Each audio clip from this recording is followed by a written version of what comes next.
Assalamualaikum warahmatullahi wabarakatuh. Perkenalkan, nama saya Sali Marcella dengan NIM 1003-1282-126033, Program Studi Kesehatan Lingkungan Angkatan 2021, dengan mata kuliah Biostatistika Deskriptif dan Inferensial.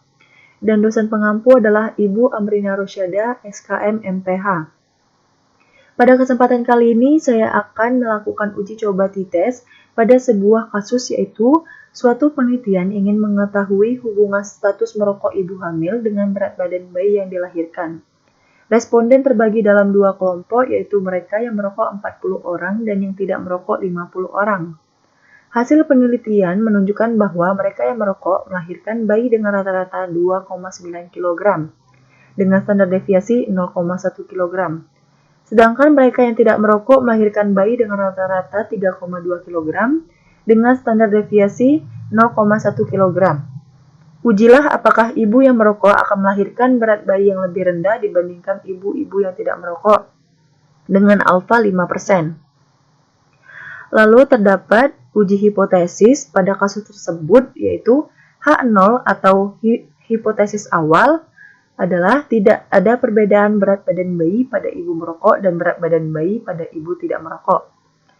H1-nya atau hipotesis alternatifnya adalah terdapat perbedaan berat badan bayi pada ibu merokok dan berat badan bayi pada ibu tidak merokok. Dapat diketahui pada kasus tersebut terdapat dua kelompok, yaitu pada tabel pertama adalah ibu yang merokok dan tabel kedua adalah ibu yang tidak merokok. Diketahui pada tabel pertama, yaitu nilai N1-nya adalah 40, rata-rata 1 atau X-bar 1-nya adalah 2,9, dan standar deviasi atau S1-nya adalah 0,1. Lalu pada tabel kedua, diketahui nilai N2-nya adalah 50, rata-rata 2 atau X-bar 2-nya adalah 3,2, dan standar deviasi atau S2-nya adalah 0,1. Dan di kasus tersebut juga diketahui alfanya adalah 5%. Atau bisa kita jadikan nilainya menjadi 5/100 dan hasilnya 0,05. Pada kasus ini kita menggunakan rumus uji T2 sampel, yaitu T sama dengan X bar 1 dikurang X bar 2 dibagi akar N1 dikurang 1 dikali S1 kuadrat ditambah N2 dikurang 1 dikali S2 kuadrat dibagi N1 ditambah N2 dikurang 2 dikali 1 per N1 ditambah 1 per N2. Selanjutnya, setelah mengetahui hipotesis dan rumusnya, kita lanjutkan ke penyelesaian pertama. Lalu kita masukkan dulu nilai dari X1-nya, yaitu X1 2,9 dan nilai dari X2 3,2. Selanjutnya kita mencari selisih dari X-bar-nya, yaitu nilai dari X1 dikurang nilai dari X2, lalu hasilnya adalah negatif 0,3. Selanjutnya pada penyelesaian keempat kita mencari nilai dari N1 dikurang 1 dikali S1 kuadrat. Kita masukkan nilai N1 dikurang 1 dikali S1 dan dikuadratkan. Hasilnya adalah 0,39. Lalu pada penyelesaian kelima kita mencari hasil dari N2 dikurang 1 dikali S2 kuadrat. Kita masukkan nilainya, yaitu nilai N2-nya yaitu 50 dikurang 1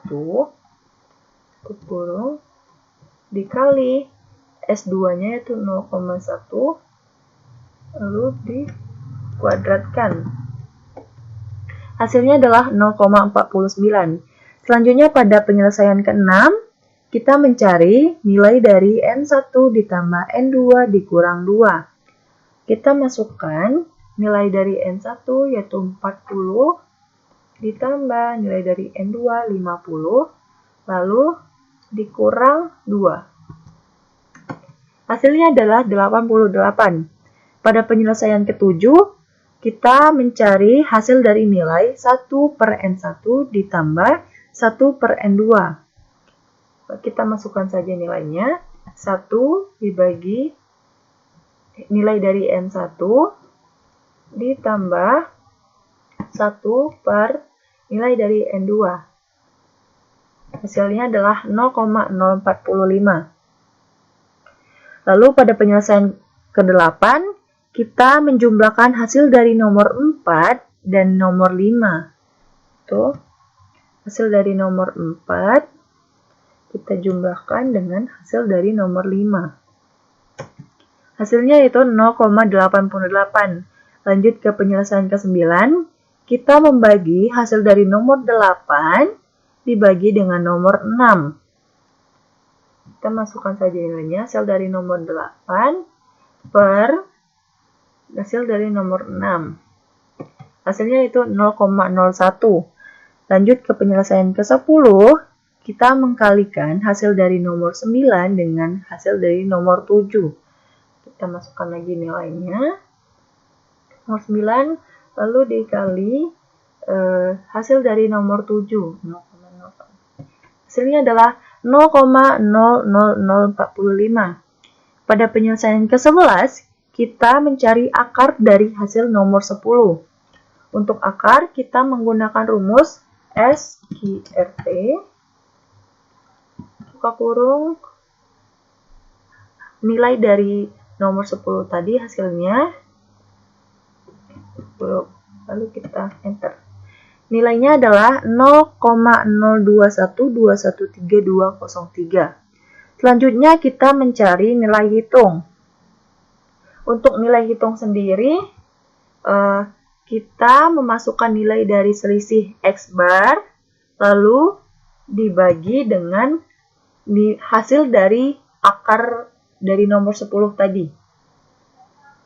Lalu kita enter. Hasilnya adalah negatif 14,14213562.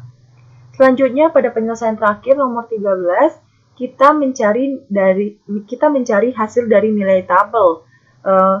Dari nilai tabel sendiri kita menggunakan rumus T I N P, buka kurung.